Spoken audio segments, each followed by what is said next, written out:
সংবিধানে ২৭তম সংশোধনী আনার উদ্যোগ নিয়েছে পাকিস্তান সরকার। এই সংশোধনীর মাধ্যমে দেশটির বিচার ব্যবস্থা ও সামরিক কমান্ড কাঠামোয় বড় পরিবর্তন আনা হবে। একই সঙ্গে সেনা প্রধানের ক্ষমতা আরও বাড়ানোর প্রস্তাব করা হয়েছে নতুন সংশোধনীতে। ৮ নভেম্বর শনিবার পাকিস্তানের পার্লামেন্টের উচ্চকক্ষ সিনেটে সংশোধনী বিলটি উপস্থাপন করা হয়। দেশটির সংবাদ মাধ্যম জিও নিউজের প্রতিবেদনের মাধ্যমে জানা গেছে, প্রধানমন্ত্রী শাহবাজ শরীফ আজারবাইজান থেকে ভার্চুয়ালি মন্ত্রিসভা বৈঠক পরিচালনা করেন। এই সময় তিনি সংশোধনী খসড়ায় অনুমোদন দেন। পরে তা সিনেটে তোলা হয় এবং পাঠানো হয় আইন ও বিচার বিষয়ক স্থায়ী কমিটিতে। বিলটি উপস্থাপন করেন আইনমন্ত্রী আজম নাজির তারার। তিনি বলেন, এই সংশোধনী আসলে ২০০৬ সালে পাকিস্তান মুসলিম লীগ ও পাকিস্তান পিপলস পার্টির মধ্যে স্বাক্ষরিত চার্টার অফ ডেমোক্রেসির অংশ, যা ১৮তম সংশোধনীর সময় সম্পূর্ণ করা সম্ভব হয়নি। সংশোধনীতে সংবিধানের ২৪৩ ধারা সংশোধনের প্রস্তাব করা হয়েছে, যেখানে বলা আছে নতুন সামরিক পদ চিফ অফ ডিফেন্স ফোর্সেস তৈরি করা হবে, যা ২০২৫ সালে ২৭ নভেম্বর থেকে কার্যকর হবে। বর্তমান সেনাপ্রধান একই সঙ্গে চিফ অফ ডিফেন্স ফোর্সেস পদে দায়িত্ব পালন করবেন।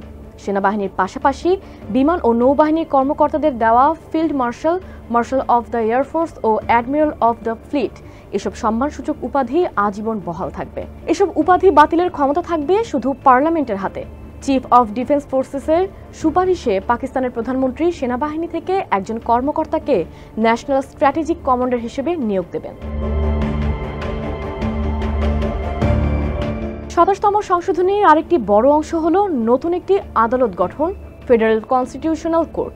এই আদালত প্রতিষ্ঠিত হলে সুপ্রিম কোর্টের কিছু ক্ষমতা নতুন আদালতে স্থানান্তরিত হবে। খসড়ায় বলা হয়েছে, নতুন আদালতে সব প্রদেশের সমান প্রতিনিধিত্ব থাকবে। বিচারপতি নিয়োগে রাষ্ট্রপতি ও প্রধানমন্ত্রীর ভূমিকা বাড়বে। আদালতে বিচারপতির সংখ্যা নির্ধারণ করবে পার্লামেন্ট।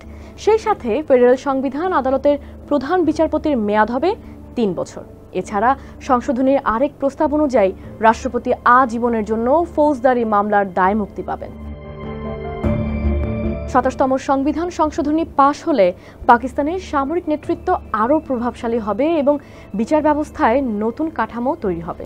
সরকারের দাবি, এটি দেশটির গণতন্ত্র ও প্রাতিষ্ঠানিক স্থিতিশীলতা শক্তিশালী করবে।